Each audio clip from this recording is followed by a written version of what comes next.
Halo semuanya, kenalin, nama saya Febrianus Rante dengan NIM 04241028. Jadi pada kesempatan kali ini saya akan menjelaskan tentang transformasi Fourier menggunakan MATLAB dengan contoh yang sederhana agar mudah dipahami. Jadi sebelum kita lanjut, apa sih transformasi Fourier itu? Jadi transformasi Fourier adalah suatu metode matematis yang digunakan untuk mengubah sinyal dari domain waktu menjadi domain frekuensi. Secara sederhana, jika kita memiliki sinyal yang berubah terhadap waktu, transformasi Fourier akan membantu kita mengetahui frekuensi-frekuensi apa saja yang menyusun sinyal tersebut. Kita masuk pada pemrograman. Pada bagian pertama program MATLAB, saya membuat sinyal sinus sederhana dengan menggunakan kode di sini Fs atau sampling frekuensi ditetapkan sebesar 1000 Hz. Artinya sinyal diambil 1000 kali per detik. Hal ini penting agar bentuk sinyal sinus bisa direpresentasikan dengan akurat.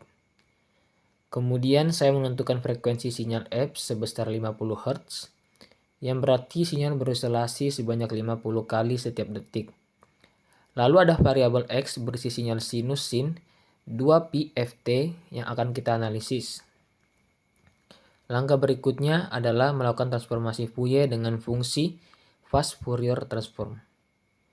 Jadi kode yang saya gunakan adalah FFTX untuk menghitung transformasi Fourier diskrit dari sinyal waktu X.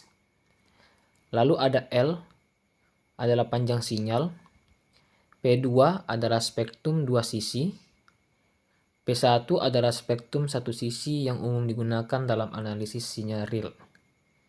Lalu ada F-aksis untuk membuat sumbu frekuensi untuk menampilkan hasil dalam satuan Hertz. Setelah semua programnya siap, kita langsung masuk aja ke grafik yang dihasilkan. Pada grafik bagian atas terlihat sebuah gelombang sinus berwarna biru yang beroscilasi naik dan turun secara teratur.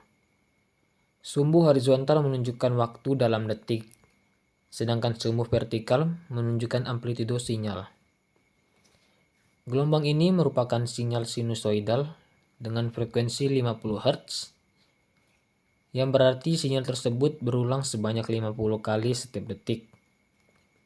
Karena sinyalnya merupakan gelombang murni dengan hanya satu komponen frekuensi. Lalu bentuknya halus dan berulang dengan pola yang konsisten, tanpa adanya noise atau sinyal tambahan lainnya. Grafik ini menggambarkan bagaimana sinyal berubah terhadap waktu. Namun dari tampilan ini kita belum dapat mengetahui frekuensi apa yang menyusun sinyal tersebut. Oleh karena itu diperlukan transformasi Fourier untuk melihat isi frekuensi di balik sinyal ini.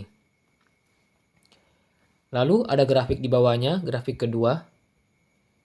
Grafik kedua ini merupakan hasil dari proses fast Fourier transform, yaitu transformasi yang mengubah sinyal dari domain waktu menjadi domain frekuensi.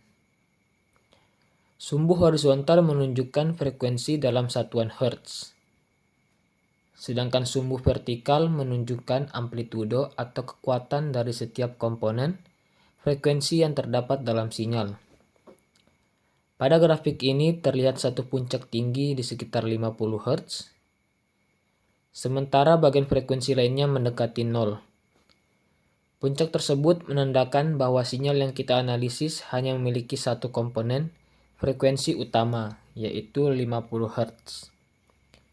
Sesuai dengan sinyal sinus murni yang kita buat sebelumnya, jika sinyal terdiri dari dua atau lebih frekuensi, maka akan muncul beberapa puncak pada grafik ini. Masing-masing menunjukkan posisi dan besar amplitudo dari setiap frekuensi penyusunnya. Namun karena sinyal yang digunakan adalah gelombang sinus tunggal, maka hanya muncul satu puncak besar di grafik ini, yang membuktikan bahwa hasil transformasi Fourier benar-benar menggambarkan sinyal 50 Hz secara akurat. Jadi, hasil visualisasi MATLAB ini memperlihatkan jelas hubungan antara domain waktu dan domain frekuensi.